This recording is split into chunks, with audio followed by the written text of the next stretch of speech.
And we are back. It's the afternoon Ask Anything show here on DKPittsburghSports.com. Remember, if you're listening to this show or watching this show, you can catch all of our answers on any question asked here that you might have missed by subscribing to DKPittsburghSports.com's podcast channel on Apple, Spotify, or Google Podcasts, and all of that is for free. So don't forget to do that. I'm Chris Carter here with Taylor Haase. We're taking your questions live on air on anything sports related or otherwise. And we got your questions. Remember, you can ask questions on Facebook Live, YouTube, or Periscope if you're watching via Twitter. Drop a question in the comments. We'll be sure to get your question on the screen and answer it here. And as always, our show is brought to you by Mike's Beer Bar and the North Shore Tavern, where over 500 beers are available, 80 of which are on tap, and almost all of those are Western Pennsylvania based, brewed right here locally. It's an awesome selection, great food, right across the street from PNC Park on Federal Street. Go to either of those restaurants, you're gonna have a great time. Taylor, how you doing today? Oh, tired. I don't know. I understand that. Feels like a weird day. I thought I'd be covering a practice today. None of that. They didn't have like a clean out day or anything yet. It kind of feels like we're in a purgatory, limbo. Yeah. See, here's what I love about our fans, about our loyal listeners. My man Daniel Matos, straight out of Brazil. He's always on our show, and he's already cracking the Carey Price jokes. He said we need Carey Price for next season. I mean, Taylor, this is the story right now. Outside of the Pirates doing just one of the worst plays I've ever seen in baseball about 20 minutes ago. The Penguins losing in the first round of the playoffs again. And when things looked like they were going their way, again, this team earned the top seed in the East. There were things going so right for them. And there were so many positive things, but then you had the breakdown in Game 5 where it was just one moment from Jari, ruined it all. And then Game 6, everything just fell apart. Yeah, I mean, goaltending's a story on both sides. Sorokin was lights out, incredible. Yeah. I mean, if he would have, you have to think because he only started Game 1. He only got a shot because Varlamov was hurt. Like if Varlamov was healthy, like would Sorokin have gotten a chance at like, it could have been a different series if he wouldn't have gotten that chance. But yeah, I mean, Jari, I wrote about it on the site. Today, without getting too boring about like advanced stats, there's a the typical goalie stats, goals against average, save percentage. They don't really take into account the actual quality of shots the goalie is facing. There's a stat that does that called goals save above expected, and basically Jari, you can do the math and figure out like how many goals they kind of let in more than they should have based on the workload they're taking on, and Jari let in about 8 more than he should have, and that's the worst performance by a goalie in the playoffs since Ilya Brizgalov in 2014. So you got to go that far back to find a goalie who was that bad given the workload that he had. So, so the Islanders weren't really even testing Jari that hard, but so it goes beyond that Game 5 double overtime moment, but goaltending. That's going to be the story until something changes there. We'll see what happens. I know there's going to be a lot of talk about who do the Penguins protect from the Kraken, because a lot of people were assuming it might be they can only protect one goalie. And people were saying they'll protect Tristan Jari, but after that, now people are saying Casey Smith. What's going to happen there? There's lots of things. We got a ton of hockey questions coming, so I'm sure we'll be getting to that at some point. Our boss chimed in here. Which Carter was better, says Dejan Kovacevic. I got to say, I'm better. Are you kidding me? I didn't let in a single goal all series. Like I'm lighting it up while I'm also covering the Steelers and Pitt. So I got to say, I think I was the MVP. Or wait, I'm sorry. You guys do stars. Was 1 star is the best star, right? Or is 3 stars the best star? What is the best? Yeah. So I was the 1 star. I don't. Jeff Carter was their best player in these playoffs. I mean, people were joking before they got knocked off, he's going to win the Conn Smythe for them if they go all the way. He was making case. Yeah, he was their best player, and he shut up Game 6 too.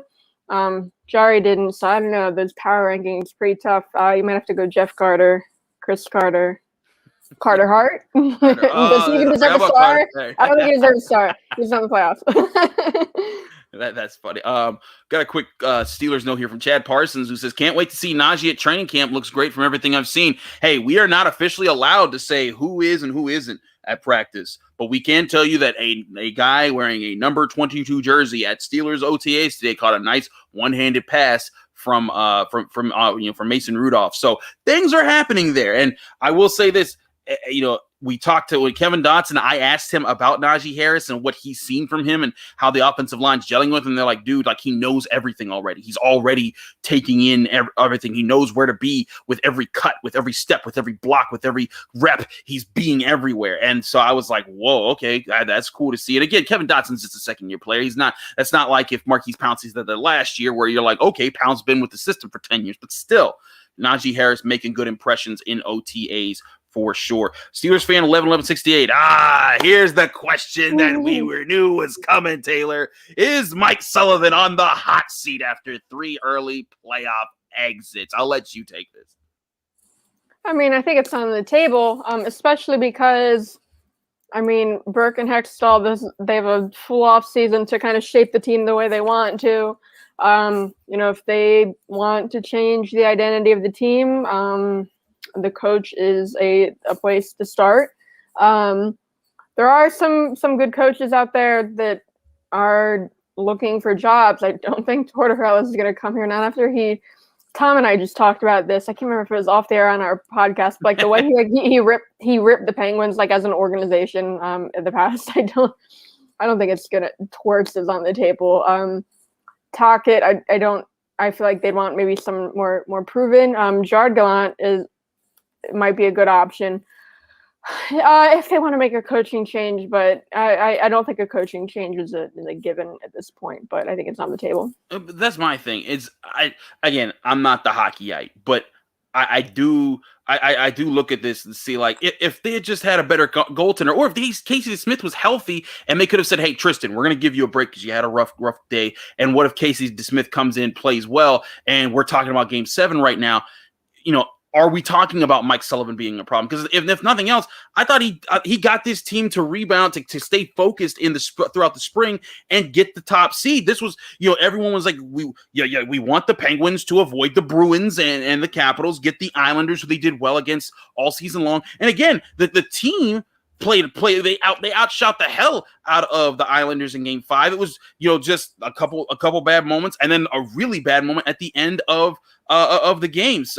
So I'm not sure how much of that is Mike Sullivan's fault, and if we want to stream that all over into everything that he's done.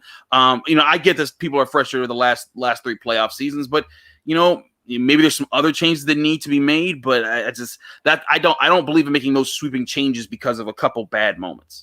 Yeah, I mean, we're talking about him getting, is he on the hot seat? I also think he should be a Jack Adams candidate which is the coach of the year. Mm-hmm. But that voting is done at the end of the regular season. And I mean, we talked about it on our show, at the end of the regular season, and, the injuries the Penguins had, the fact that they were still able to win the division, I think that merits the Jack Adams consideration. But the playoff exits, and especially when you look at the bubble last year against a weak team, I know they had Carey Price better than just the way the way they lost to the Islanders. I mean, you have to look into the goalie coach too, Mike Buckley, I guess, just based on the way Jari, because Jari was the story, and the way I guess Matt Murray kind of fell apart towards the end here. I don't know. I guess we'll be talking about this for a while because it's gonna be a long off season. Well, that was the next thing that Maxwell Pekic brought up, is what is with the Penguins goalies and their glove hands is an issue. It was an issue with Murray, and it was an issue with Jari in this series. Why do you think that is, Taylor? I saw some people talking about maybe it's the goalie coach, maybe assistant there. Is that a theme that maybe there's just a general problem within the organization, or you think it's just happened to be these 2 players? That was just a problem they've had. No, I mean, because Murray, that was something he dealt with for a long time. His glove hand was a problem for a long time. Jari, that was a problem in these playoffs, but he was just kind of shaky and overall these playoffs. You look at the regular season and like his overall body of the work, you can't say he has a bad glove hand. So I don't know why that showed up more just in these playoffs, but I don't think it's something like, oh, Penguins goalies have bad glove hands, because he didn't before. I hear you there. Lewis McKenzie says Price does have a good track record in the playoffs. We know from last year at least. And he did make a hell of a save. Was that last week now? Oh, these saves just blend together. Brian Christopher says the worst part about this series loss is losing three straight games after the intense physical back and forth emotional win in Game 3. Yeah, well, wait. Yeah, no, that is tough. I was like, they played really well, and that like that's why what they didn't make any changes to the forward lines. It's like because they didn't have to. Like they're generating a lot of chances. I kind of broke down like a lot of the numbers from the series in that story that I have up today, but it's like they shot attempts. They had more shot attempts. It was like something like 59% of the shot attempts in the series came from them, which is significant. Like normally it's closer to 50. But you look at like the combined shooting percentages, and it's like the Islanders were shooting like 11%. The Penguins were like 7%, which that comes down to goaltending. If Sorokin played well, Jari didn't. I think that's really the story. I know Crosby took a lot of blame after the game last night, specifically in Game 6 about like missed assignments, and he said like I didn't make a big play, but I mean they had 3 leads in that game and they blew them. Like that's they were scoring, they just couldn't stop the Islanders. We're already talking about free agents here. We got a question. Brian Leroy says, what goalie options are available as free agents that you would want to see the Pens pursue to push Jari? Taylor, is that even something to monitor right now? Like I know, like at the end of the NFL season, I tell people we don't know who's going to be available yet. You know who a couple are just based on like I think the one name that that is going to be available is Chris Driedger on the Panthers, who they just got knocked out just because of who the Panthers have. If you're not familiar, they started out with Sergei Bobrovsky, he's making a lot, like $10 million a year, something crazy, and Driedger was the backup. Bobrovsky really lived up to that contract, so Driedger got a lot of playing time. And then last summer they did draft the top goalie in the draft, Spencer Knight. And then when his college season ended, he came in, he played really well, and Bobrovsky struggled in the playoffs. So they put Spencer Knight in. He played really well. I don't think you can send him down to the minors for next year. I think they might go with Spencer Knight and Bobrovsky, which means Driedger, who is a pending free agent, will be available. I don't think you'd be looking at him as a starter. I don't know if you maybe want a better tandem, because you're not talking about getting rid of Jari, but the question is like, it seems like more of a tandem push Jari, but even then, like DeSmith kind of was that at times in the regular season. He wasn't in the playoffs because he was hurt, but we talked about this for our podcast this morning too, but I don't know when you would have seen DeSmith at all, because people are like, that right. DeSmith getting hurt in practice, that ended up deciding the series. I don't know when they would have put him in. I think we would have seen him at some point in Game 6. I don't know if he would have started, but I mean, Jari had his really rough games. It was Game 1. I don't think they would have made a goaltending change after one game if they had DeSmith. Game 5, then, he had that, the flub in overtime. Do you think that would have been a moment? Would that have been too like confidence blowing to say, "Hey, we're giving you a game off after that, just so you can get your mind right"? Yeah, I don't know. See, that's the question, because like Sullivan after that game he talked about how he thought he played well. Other than that, he thought he had a good game. So I don't know if they would have made the switch then. I think we maybe would have seen him at some point in in Game 6, if not starting, maybe at least in relief. But even then, I don't know. I don't know if you would have put him in after the fourth goal. Like, that would have been too late. So Sullivan saying, other than that, is the most, how did you like the play, Mrs. Lincoln, I've ever heard. Well, I tweeted that, like, because the quote Sullivan, it was like, I thought he had a heck of a game up until that. Like, the first reply was like, the Titanic had a heck of a cruise up until that. Like, oh man, we're gonna take a couple more questions before we take our first commercial break. But keep your questions coming. We're still here until 3:30, taking all your questions. Steelers fan says, will we see Samuel Polan on the Penguins roster next year? I don't think to start. He is having a really good season in juniors, and I don't know. The parts of his game that maybe they like to see him work on. Just being a better two-way player. Tom Kostopoulos told us on our show that, he thought he did really make strides in that area. It's different in the pro game, so I think they'll start him out in the AHL, see how he fares there. If he lights it up down there and he's responsible defensively down there, I think we'll see him come up at some point. But I think it would be a stretch to say that he could start the NHL roster. This is more of a comment. Daniel Monto says, yesterday Sorokin was pedestrian. That's all we needed from Jari, and he didn't deliver. He needs to be traded for a bag of pucks and a used jockstrap. Jeez. Okay, Daniel, little much there. But I do agree that, if they had gotten just a decent performance out of Jari, you would have avoided that problem. But I think you'd say that about pretty much the whole series, right. Especially like the number I talked about in the beginning, like, he allowed like 8 more goals than he should have given the workload. If they would have gotten like average goaltending, as tight as those games were, like, I'd be covering a practice right now. we have one more question before our commercial break. David Persicki, one of our fans, he's always in here, asks, "Hey Chris, do you still know how to pronounce the name of the Penguins' backup goalie? Someone has been paying attention to these shows, and it's easy. You pronounce it Casey DeSmith. There you go." It's a cop out. Wait. Okay. Obviously, he's talking about the guy who was active and the backup goalie for the Penguins. All right. My real attempt to pronounce this guy's name is... At DK Pittsburgh Sports, we take pride in coverage that connects our city's fans to their favorite teams. Now, that connection's stronger than ever. Introducing our all-new state-of-the-art app.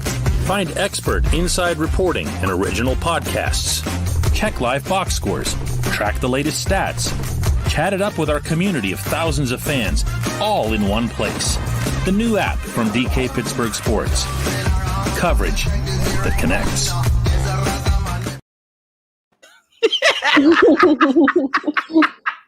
Back here on the Afternoon Ask Anything show. I'm Chris Carter here with Taylor Haase, taking your questions. Unless you're trying to embarrass me by telling me I still can't pronounce Legacy's name. I mean, pretty much got it. I got it! Stop! I was like, I really don't remember. I hope it's this thing. Oh, man. But thank you, Dave Persicki. It's always good to have those kind of laughs on the show. We like to have fun here on the Afternoon Ask Anything. Let's keep it moving, though. That was Dave's question, so I appreciate you. Danner Man from San Fran says Sullivan to Seattle with a sunglasses face. Hey, man, chill out. Like of all the things, Taylor. Like that comes out as I understand hot seat talk is, but that's just ridiculous, right? No, I think there are a couple of names out there. I think they've already talked to Rick Tocchet.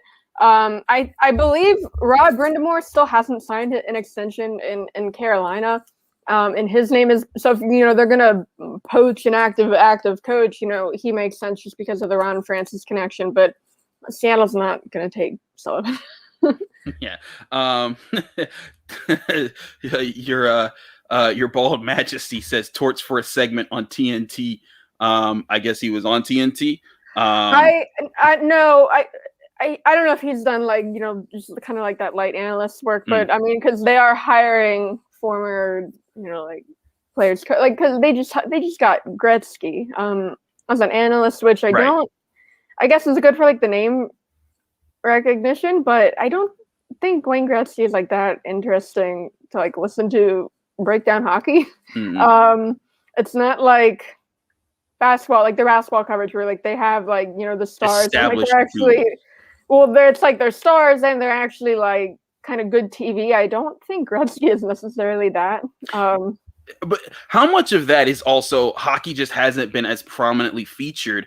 Like for example, I tweeted last night during one of the NBA playoff games, Charles Barkley and Shaq just goofing off is prime television. They're hilarious. They're and people were like, "Yo, this is," and I think there was like ratings show it was the number one watched like sports show without sports in it, just breaking things down and talking about things. Yeah, who could even, is there even a person for that in NHL, or does that just kind of have to be crafted through trial and error?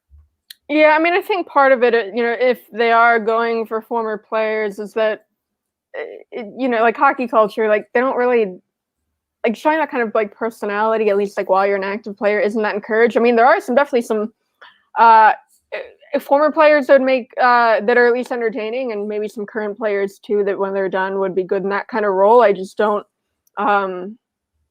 like Crosby, when Crosby's done, I don't think like Crosby really probably shouldn't be in like a TV role. Like what you're talking about, you know, like the Barkley and like the Shaq, that kind of thing. I don't think you would get that from Crosby. I mean, like there are like some of them, like the Spit and Chicklets podcast. Mm-hmm.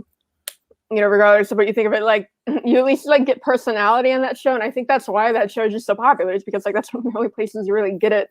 And it's because, you know, those guys have a good rapport with a lot of the guys they bring on. But I think it's hard to just, you know, build that up for like the TNT broadcasts or ESPN to start. Switching up here with the Steelers question, Steelers fan asks, will this offensive line be underrated if they play well past expectations? Well, yes, if they play past expectations, they'll be underrated. Well, I guess I kind of get that question. I get what you're saying there, is that will people still talk about them bad if they play past their expectations? I actually think so. I mean, we saw that last year when the Steelers were doing a lot of things right, and they were 7-0, 8-0, 9-0, 10-0. Everyone's like, they're not that good. And it's like, oh, okay, you know, they'll lose this week. They'll lose this week. They'll lose this week. And it was like after the 6th week in a row of saying they're going to lose, they lost the game. Like, we told you. And it's like, okay, good job. So I do think that might happen. You know, there's talk about this group changing its philosophy, changing to be more physical. The new offensive line coach, Adrian Clem, talking about running through your face. That's what they want to kind of do on the offensive line. I think that there's a chance for a new culture to be cultivated, because the offensive line got passive last year when they realized they weren't just going to run the ball. They were more so there to protect Ben Roethlisberger. I'll be interested to see how some of these young guys adapt to that. Will Kevin Dotson lean into that? He seemed like he did last year, and when they weren't even doing that kind of play. Will Zach Banner be able to lean into that? Will David DeCastro be healthy again? Could Kendrick Green contribute early? Does Chukwueze Okorafor jump into it? So that's a very good question, but hey, we got to see how it plays out. We're getting a lot of coaches' questions here, Taylor, about the Penguins. Lewis McKenzie says, why would we want Torts anyways? Brian Leroy says, trade Sullivan to the Kraken for a 4th-round pick. You know, just – I just don't see the point of trying to do a big coach shakeup when again I think that there was a constitution of players there. Like there was a foundation to work from there that could be built from. It's just they had some serious brain farts in the playoffs that led to some bad moments. And maybe again, if Casey dismissed there, does that give Jari a reprieve and help and keep them alive for a moment? Because it seemed like their forwards and defensemen, they had things going on in this series. I mean, but that's just kind of how hockey goes. I mean, Dan Bylsma, when he got canned, like they were a good regular season team. They just couldn't get it done in the playoffs. You know, for a couple of years, yeah, I mean, obviously, you know, he took him there in 2009 in his first year, but then, you know, towards the end, they just couldn't get it done in the playoffs, and that was enough to make the switch. So yeah, that's just kind of how hockey goes with coaching changes, and you're just recycling the same old people. So like, you'd just bring in someone who just got canned from another team, probably. That's I think hockey's just different in the way. I mean, you've seen I can't remember who it was, but like, you know, like a guy could win the Jack Adams and then, you know, get canned the next year. I think that might have been Bruce Boudreau, who won the Jack Adams and then got fired like the next year, maybe 2 years after that. It's just how hockey goes. It is different. We've certainly seen that. Heck, the last 2 times they've changed coaches in the middle of the season. Heck, that's not the last 2 times, but twice now they've changed coaches in the middle of the season and gone on to win the Stanley Cup. So that's certainly hockey. Bill Hoffman says, great question this morning, CC, about Pitt and the national prominence. By the way, that's my my talking point article on, can Pitt football ever get back to national contention and being mentioned in those top ranked teams. He said, but what is your take? I think it's unlikely Pitt will be contending for a national championship soon. But they can focus on competing for the ACC championship in the years ahead. Bill, I that's my stance here. I'm not saying that any time within the next 10 years, this program is going to be, in the college football playoff, duking it out with Clemson and Alabama and Oklahoma and Ohio State. I'm not saying that. I think that what Narduzzi's building is the ability to recruit better and get players who are excited to play a brand of football. And there is a brand of Pitt football that's exciting and not just, pitting, as people will make fun of them for, but the bringing heat on defense, cornerbacks living on islands and being able to make plays off of them. If they could put together a complete season and get 8-9 wins and have a nice bowl game, those things attract better recruits. You win more recruiting battles. They already got they're already getting several 4-star guys a year. They had 4 4-star guys in this last recruiting class. Let's see how he continues to build here. If he can put together a few good seasons, that can go a long way to getting Pitt to being, hey, can they just regularly be in the 20s of rankings in college football, because then they'll get invited to better bowl games. If they can get back to that point where they were for a bit under Wanstead, that will change a lot of things here for Pitt football. And then if they've established that as a foundation to spring off of, then maybe you could start talking about, okay, what's the big move or what's the big hit in recruiting that's going to get you to compete at the national level and get invited to the college football playoffs. I skipped over Penguins one. Rick Asaldo says, good afternoon. Who from the Pens is all but guaranteed to be gone this offseason, and what would be the biggest surprise move for Hextall and Burke to make? I mean, to start out with the free agents, Bluger and Goudreau are the upcoming free agents who I think have earned, significant raises. Teddy is a restricted free agent. Goudreau is unrestricted. Both make either league minimum or just over league minimum. So they've definitely earned significant raises, which is tough. Two other free agents, Aston Reese and Cece, I think are guys that, I think they'd like to have back, who both Aston Reese makes $1 million. Cece makes, I think, like 1.2, a little over $1 million. I think both of them you could probably get back at around the same money. I mean, Stacey, if he is going to be a second pairing guy, probably earned a little bit of a raise.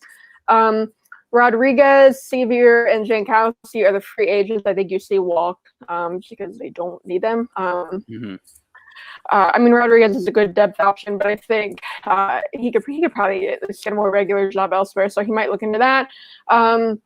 As far as trades, all but guaranteed, I think that's tough. I think Pedersen would be my pick if I had to pick a guy who they trade. You're not going to get a whole lot, that wouldn't be a 1-for-1. I think it'd be a part of another deal, or you throw in, you really can't afford to throw in like prospects or picks, but I think just moving up Pedersen, it opens up a spot for PO on the left side on defense next season. All right, we're almost out of time here, so we're going to try to go rapid fire with some of these questions. Steelers fan asks, who will the Penguins not protect from the Kraken? That's not rapid. Right. Oh, I mean, my list, basically, it comes down to you either protect, what I would do, it comes down to either protect Bluger or Tanev, and I think that Seattle takes one of them. That does not, my list, that doesn't have them protecting Jeff Carter. I don't think Seattle would take Jeff Carter because when he's 36, he's not going to play that much longer. It would be a waste of a pick. You'd rather have a younger Bluger or Tanev if he's left available. So, one of those guys. Paulski 5 cents says, what about getting someone beside Jake to going to the front of the net?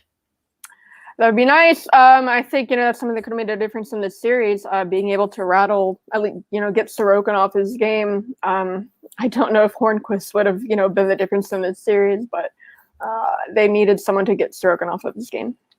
Paulski Fussens also asks, is there an upcoming goalie in the Penn system that has a good glove hand? I know you're well versed in what's going on with the baby Pens. Yeah, I mean, like I said before, like I don't think Jari has a weak glove hand. I think he was just off of his game in this series because that hasn't been a problem in the past. Dorio is a very good upcoming goalie prospect. He actually catches on the opposite hand most goalies catch. He has a good glove hand. Cal Klang and Joel Blomqvist over in Europe they're just solid overall goalies. It's always going to be different when they come over to North America, so you have to wait to see how they make that change. And they're both so young. They only drafted them last season, so that remains to be seen. But they do have good goalie prospects. And Eric Red says, I am going to preface this by saying I am not anti-Gino, but is this finally the year to move him in order to open up some cap space? You can fill his spot with Carter for a year, I suppose. No, they're not. Like this was like all over, Twitter, whatever, in the comments last. No, Malkin it just doesn't make sense logistically. Malkin has a full no movement clause. If he's going to go anywhere, he has full say in where he's going. Even if he would be, we don't know that he would be okay with going out at all. If he would be okay with a move, he'd likely really kind of pick one or two teams. They'd have to be contenders and places he'd want to go. It's like the two Florida teams, which would make sense because he does spend a lot of time in Florida in the offseason. They don't need him, and they don't have the cap space. If you're trying to free up cap space, contenders aren't, that Malkin would want to go to a contender. Contenders are not in a position to be eating up cap for you. So you're not going to free up cap space by trading Malkin to a contender. That's probably where he'd want to go. And even if Malkin would say, like, okay, I will go to this one team, that team has to want him. Well, that team has to want him. And even if they do, the Penguins would have no leverage because, right. Say Florida doesn't need him at center, but say, Malkin says, like, I will go to Florida. And Florida's like, okay. Florida also would probably know that they're the only team that the Penguins have a shot of moving him to. So it's like what we saw to a lesser extent, Taylor Hall, when the Sabres were looking to move Taylor Hall. Taylor Hall was going to go to Boston, and he was axing trades to other teams. So the Sabres got two draft picks, like not even a first rounder for Taylor Hall, because Hall forced their hand because he had all of the leverage. And that's kind of the situation there. And there's just no way that this makes any sense for them. Logistically, you're not going to free up cap space because the only way you'd be doing that is like by trading him to a team like LA. And Malkin's not going to want to go to LA, who's like a few years off. He'd want to go to a contender. I just want to say I am extremely flattered, Eric, that you think that I could fill in for the spot of Malkin on the roster. Thank you. I would happily just take a contract. $1.5 million, is that a lot of hockey money? $1.5 million a year, Taylor? Is that a reasonable salary for 1 year? Second line center? Second line center, no. I mean, fourth line center, maybe. Bluger was making less than that because he was on, a minimum deal, but it's like third, fourth line money. Okay, but I'm just being modest. I've never played hockey before. I could $1.5 million. That's all I'm asking. $1.5 million. I could pay off my college loans. Finishing out here. We got a lot of questions left. Woo, you guys asked a whole lot today. Let's do this. Let's ask a football question and a hockey question. Yeah. Dan Lavoie asks, is Julio Jones the only big name out there who may find their way to a new team before the NFL season starts? No, Dan. Everyone's talking about Aaron Rodgers. The more and more that deteriorates, the more and more I think that something's going to happen there, and he just wants to get the heck out. And they're like getting tired of putting up with it. I do think him, but also the thing is that like we saw Morgan Moses get cut, a week ago. There's still so many teams that need to open up cap space and think about what they're doing for the for this year and for the future. With when we saw how much cap space is, there's only $208 million in cap space after this season. Teams want to gear up so that they can spend whatever money they want when that happens, because that's when you're going to be a big spender. So I do think other people, yes, are going to be moved. Might not even be a player worth thinking about right now. And then we got one more hockey question. Let's see. No, there's another Malkin question. But what about him being exposed to Seattle? He's not. He has a full no movement clause. He'd have to waive it to be exposed. They're not going to expose him. Yeah, exactly. That's what I was going to. That's why I was going to skip over because Dave. We had Dave Molinari on yesterday, and he was like, "That's not how that works. You can't just get." He would have to like Fleury. Fleury had a no movement clause. He waived it because he wanted to go. He was okay with going to Vegas. I don't think Malkin would, waive his clause to go to Seattle. Right. So that's not happening. Last one then. David King says, do you think Ron Hextall will try to add more toughness in terms of agitator? That was, as soon as I said that, I was like, that's not right. Oh man, we're on fire today, Chris. At least I got legacy today. Okay. Do you think Ron Hextall will try to add more toughness in terms of an agitator type player, but don't know who would be out there? I think so. The big thing with Burke, obviously works with Hextall's truculence, bigger, more physical. So I think we might see that come around eventually, like as a long-term goal. I don't know if that's going to be available this. Scooteroo says, I read Alligator too. Thank you. Because I was like, alligator, what? So I don't know if that's going to be available this offseason. Guys who can do that role well and also play hockey are not cheap, and they're very rare. So I don't. It depends what the market's going to be, who's going to be out there, and that's not always the difference maker. I mean, you saw what happened to. Tom Wilson's not necessarily an agitator. He's just I don't know what word I would describe to Tom Wilson with, but. You saw how good it did them this series, so so I don't know. That thumbs up was for. I'm just putting a thumbs up because of that response to Tom Wilson. But thank you everyone for tuning into the Afternoon Ask Anything show. We really appreciate all the questions, all the viewers, all the listeners. If you're on the podcast platform, and hey, if you missed any moments from this that you want to go back and hear answers to, we had a ton of Penguins questions about the playoff loss that Taylor gave a lot of expertise into. So go check that out on our podcast platform that you can download on Apple, Spotify, Google Podcasts, simply by searching DK Pittsburgh Sports. Also, check our workout on the website. Taylor breaking all things down with Dave Molinari and Dejan Kovacevic and Tom Reed about what's happened in these playoffs. And, of course, my work with Dale on the Steelers and Alex and Gerard talking about what's going on with those Pirates, man, because it's been a rough one today. They just finished their game. But all of that can be found right at dkpittsburghsports.com. Thanks so much for listening. Be back tomorrow with DK and Tom wrapping up the Afternoon Ask Anything show.